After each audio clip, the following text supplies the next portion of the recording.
Hi, it's Brian, Urban Bees and Gardens. I'm out here in Scappoose to take hive number 5 and 6 out of this house. I'm hoping the lighting and the audio works fine.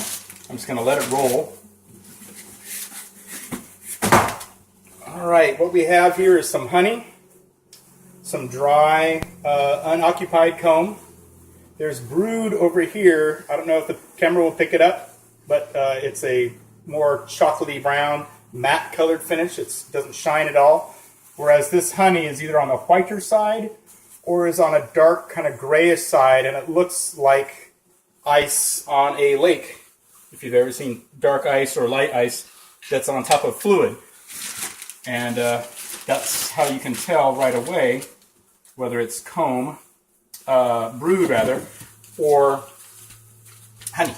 So I'm taking rubber bands and some of these blank, deep Langstroth frames. I'm going to prep a few of these because I know I've got some brood to put on. So I'm going to put on a couple of rubber bands. What they've done in this particular hive, and everyone is unique, is that they've got a short section that's maybe about 4 inches across, and then up here there's a very long section that is easily 12 inches across. And I don't know how wide this brood's going to be. It's going to be fairly wide though, which is always great. These short sections are harder to pin into the Langstroth frame where we're transporting the hive from where it is in a structure into a manageable box like this, which I can then insulate and feed the bees throughout winter, and they'll make it fine into spring. So I always start on the bottom. I've got this trash bag that I will be placing the dry, unoccupied comb into. It's about 70-some degrees, so it could be warmer for the bees, but will work quickly, and ideally the bees in the cells won't suffer too badly. I've got a vacuum behind me here. The bee vac is behind me, which I will get started once I have to suck bees.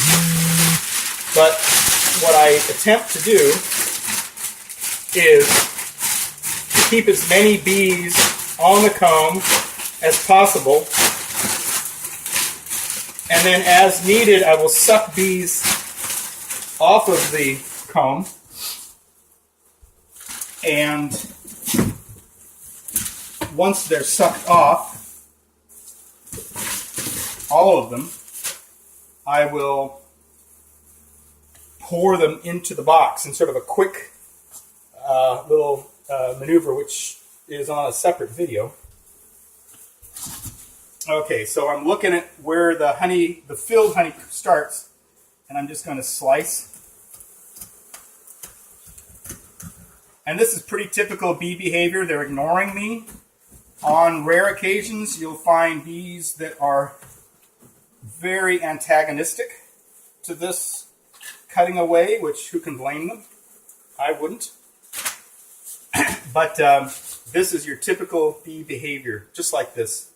So I also have a honey bucket, which I need to go get.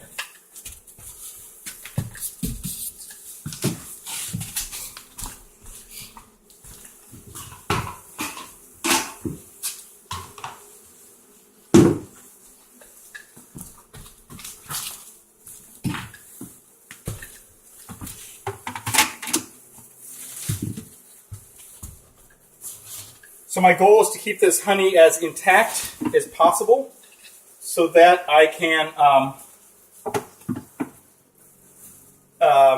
use it throughout the winter for the bees. So my honey bucket is one knife length, one mini saw length, plus just a little bit. So I'm just going to measure up here.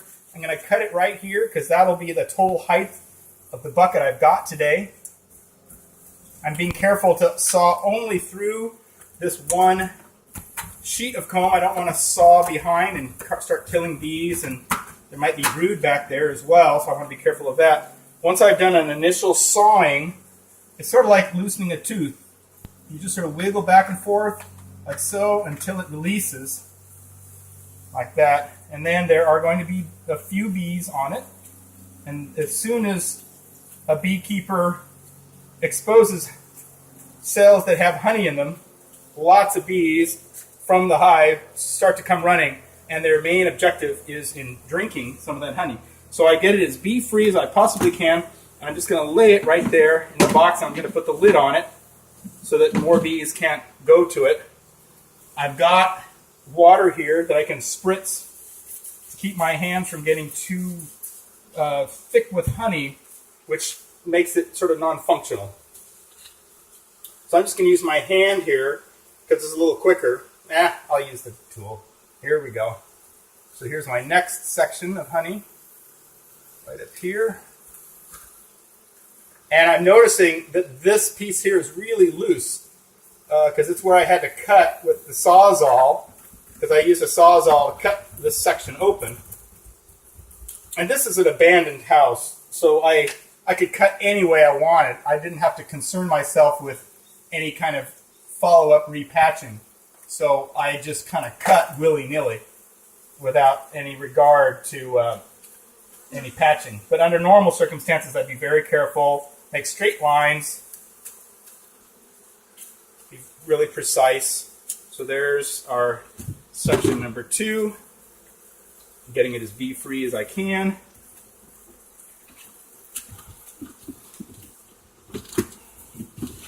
I'm going to put this honey on an angle, actually, so that it will not tip over. Pull the bee out of there. Okay, now I've got this one last section here, and the saw across the top. And I don't even have to use the saw on this one because it just really wants to come out right away.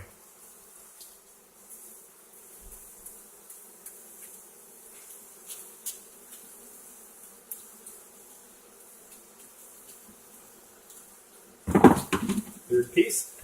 Now, as you can see, this next piece is about 7 inches across or so, and it goes way down. So I'm looking, the first capped honey that I can see on the corner is at this elevation, so I'm just going to saw through here.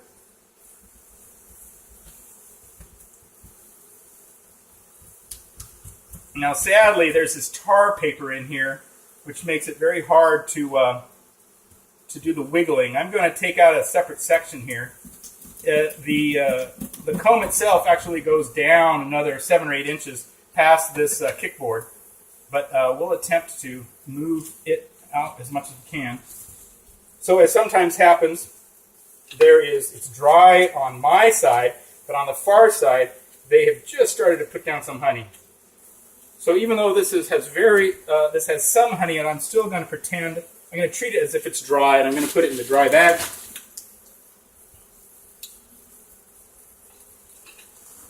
I'm going to cut through and release this completely dry section of comb. And this is comb that I can use either in a swarm lure the next season, or I could pin it into frames as a sort of a starter for the bees, so they have less work to do the next spring when they start building up again.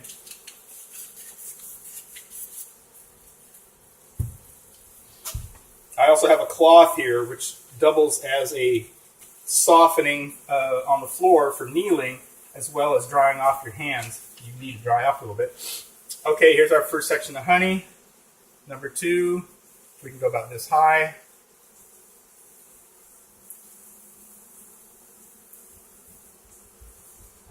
Now it's mid-September, so this is the time of year where there's more honey in the hive than pretty much any time of year. It's the absolute wrong time to take bees out of a structure, but this building is due for demolition.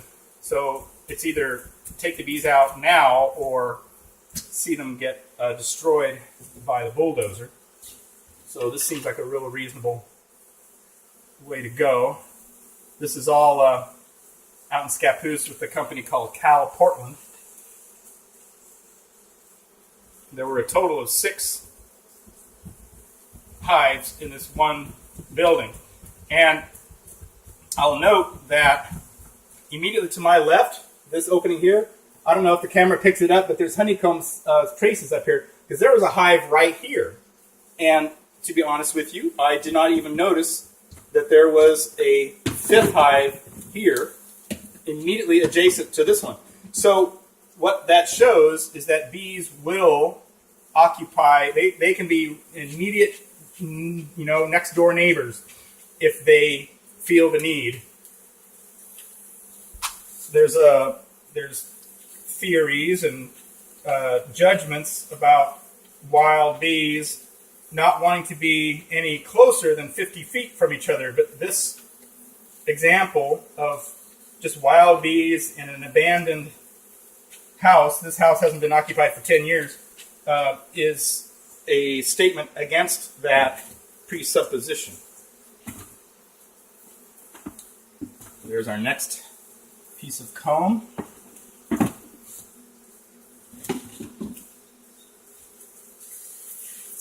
Clean off the hands a little bit. Do our next section. And I'm using the mini saw to chase the bees away, so I'm not outright killing them. I try to be careful with them. Again, I like this, or I dislike this sort of angle the most, because when they stitch the comb against the backside, there's a wide surface area that's hard to get to with this knife. And I should have brought my long knife with me, but for some reason it's not in the car. And if it's not in the car, I've got to make do with the mini saw, which is less functional for this particular procedure, but we'll make it happen. But here I am trying to bend the saw as I make this angular cut to release the large sheet of honey from the tar paper that's behind it. Let's see how I did. Hopefully it'll wiggle free. There it goes. Alrighty. So one of the key things, especially on a hot day, when you're dealing with honey in relatively young comb, which this is, the comb is rather blonde in color, meaning it's never had any worker bees laying in it, which means that the wax is much softer. There's nothing like several layers of cocoons left behind when the workers go from larva to pupa to make comb a lot stiffer than it is when it's like this, perfectly blonde. So if it were a really warm day, this comb would be bending considerably as I remove it. But because it's light enough, or cool enough rather, it is not going to be too detrimental to handle it on its side without having it bend. Hey, Dean. Hello. Dean is off camera saying hi. He's one of the Cal Portland staff that was in the photograph that's on the Facebook page. And he's come by to check up and see how things are going. Yeah. So there's a little brood here, and there's some honey. It's not an enormous colony. And there's a sixth one down in the garage, which is also like this one, immediately adjacent to one of the 4 hives that we took out a couple of weeks ago. So there's plenty of bees in this house. Ooh, just got it. Damn it, man. Did you get buzz? Yeah, Chris, I wasn't in here that long. Are they bothering you, Dean? I don't understand. I was cool about it when he landed on me. Well, that's good. You didn't get stung, did you? Yeah, I did. Oh my gosh. Crazy. Well, Dean gets the first sting of the day. I haven't gotten any yet, but Really? I don't know. Anyhow, well, I'm going to leave you to it. Okay, mate. I'll see you. All right, Fred.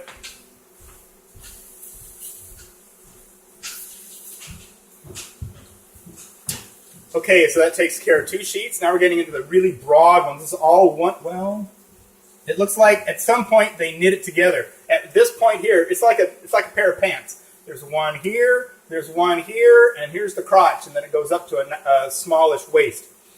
So we'll take off the dry portion, which stops right about at this elevation.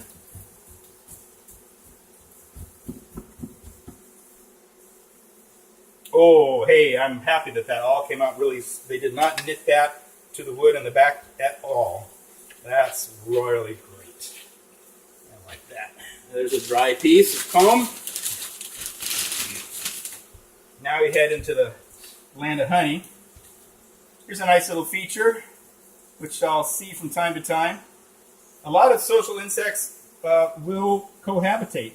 So here is a mud wasp nest that was just in this same space here. So I'm going to save that, and I'll have that for when I go to schools and show kids about some of the different homes that insects will make. All right, here's how much. I've got room for a couple more here. So there's one piece. Now I want to make sure that I don't catch any brood here, because there's brood right here, and there's a slim chance that the workers guided the queen over to lay down a little brood right where the tip of my knife is. So I'm just going to gently cruise across here and keep the knife from poking in very deeply.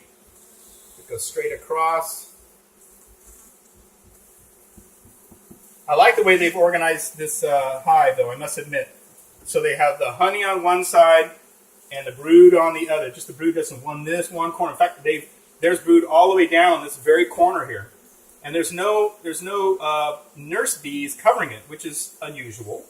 Usually, capped brood is covered with bees to keep it toasty warm. So that may mean that a couple of things. One, it may mean that they are a little upset about my being here and transporting the hive, but that's not often the case. Usually, when I'm here, they'll just be doing their thing. As you can see, they're flying around and not coming at me. They, by and large, will stick to what they're doing and ignore me. A case of denial, obviously. Or it may be that the bee population is just a little on the low side, and they are, busy instead gathering nectar and pollen. And they're sort of understaffed in the nursing bee department. They have barely stitched this comb to the back wood. I'm trying to flip this on my hand without killing any bees. I'm looking for brood right here because that would have been on the back side. No brood. Fairly old comb, though. It's starting to get kind of on the round side. Now, I have gotten in the habit of using my fingers to brush the bees off. To my mind, it gets the bees off the comb, which is what you want, and if I use the brush, if I use this brush instead, it tends to anger them more. So I've gotten out of the habit, typically, unless I've got a lot of bees that I've got to move, a long distance. I will avoid using the brush more and more as time has gone by. This way I can just flick them with my fingers. I have great control with my hands to do that. Here's a queen cell right there, right on the edge of that. I don't know if that's visible. I'm hoping it is. There's two queen cells, actually. So they have, in the past, laid comb in here, obviously. And I think, because there's no capped honey near that, I'm going to deliberately cut those queen cells away so that when I'm teaching people about what a queen cell looks like, they can have a really good working example of what it looks like. So I'm just going to come in here, cut all the way up here, make it into one piece of comb, just like that. And I'll set this aside with the paper wasp nest. Keep it nice and pristine. Try to chase the bees off. They're looking for a free snack. Set that in our bucket. I think I've got room for one more big honey piece, maybe two at the most. As I said, I don't want to crush it. I want to keep it. I want to keep the honey in its original shape. So, measuring Now there's going to be a whole bunch of bees all along this bottom edge because it's all capped honey, and there's just going to be a bunch of bees that are going to rush to that area. So it's important when I take this piece off, and I'm going to go a little bit above the crotch of this piece. So I'm going to come up there. Here's my elevation right there. So I just mark that, and I'm going to come up a little bit. Here's the absolute crotch right there. So I'm just coming up from the crotch. And it looks like it feels like it's fairly knitted over there. So I may have more work to do on that corner. Now I'm going to come across. And some of these honey cells might be really, really wide. There's a chance it's in here. There's really, really wide honeycomb. They have to keep the comb at about 3/4 of an inch long, anywheres where they are building brood. But ouch! Got my first sting. I shouldn't jump like that. That's an honest reaction to the pain of a sting. And now you're wondering, why doesn't Brian wear more clothing? Well, it gets really hot in here, and the stings are really infrequent. And as you know, stings are good for your health. So as long as I'm not, creating a lot of anxiety in the bees, and they're stinging me a lot, meaning more bees are dying, I'm expecting to have 1 or 2 stings. But if the bees are to get more upset as I go along and start stinging me more, I will put on more clothing to protect myself. So I've chased the bees away with my finger, just like that, going back and forth, just flicking. And here it is, it's loose, and I see no bees down here, so I'm going to put my hand right there on that, on this blank side, just like that. Oh, there we go. Heavy with honey. We're getting sort of into the core of the hive now, definitely. But as you can see, they're no more upset than they've been all along. There's some bees flying around. For those of you who haven't heard my little paragraph about the 3 tones of bees, this is how it works.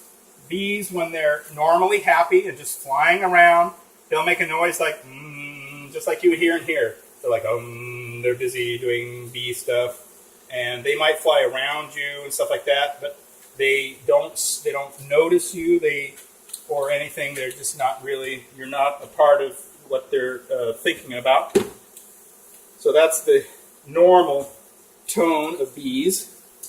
And then the one up from that, so to speak, showing a little of anxiety, that it's a little higher tone. It's more like a so there's a which is calm, and there's which is I'm concerned about you, and who are you, and what are you doing here?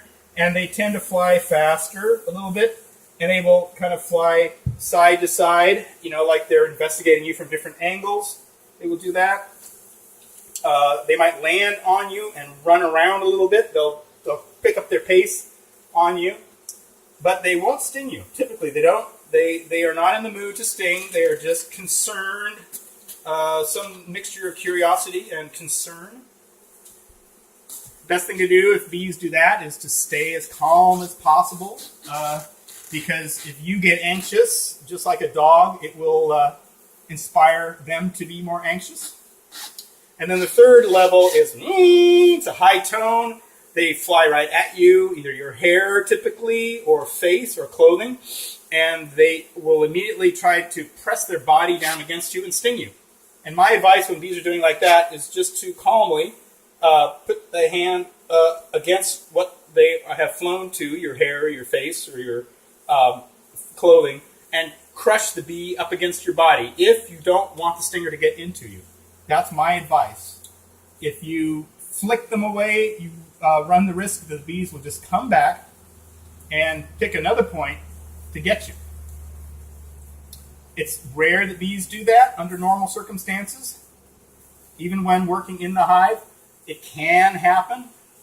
It's typically a product of bee genetics, meaning that they are bees that have not had defensiveness bred out of them, the way we have with bees, for example, and 99.9% of the bees that are in the world, well, I should say in America, anyway, in Europe, We've bred out all of the aggression out of honeybees, which is great as far as us beekeepers are concerned, because I don't have to put on lots and lots of layers of clothing, and I can have bees in the city because if people walk by and come within 10 or 15 feet of my hive, they won't immediately get stung, which is what would happen with a wild hive, a so-called Africanized hive. But the downside is that these bees have had their ability to resist mites, or know that mites are in the hive and deal with them. That has been bred out of them, which is not the case with Africanized bees. Africanized bees do not have problems with mites because they still have the skill to take the mites out of the hive. All right, so I have a little bit of honey left, but we're going to do the brood next. So this honey bucket is full, so we'll just close it up and carry it out. I'll try not to hit the camera.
I had to go downstairs for another bucket.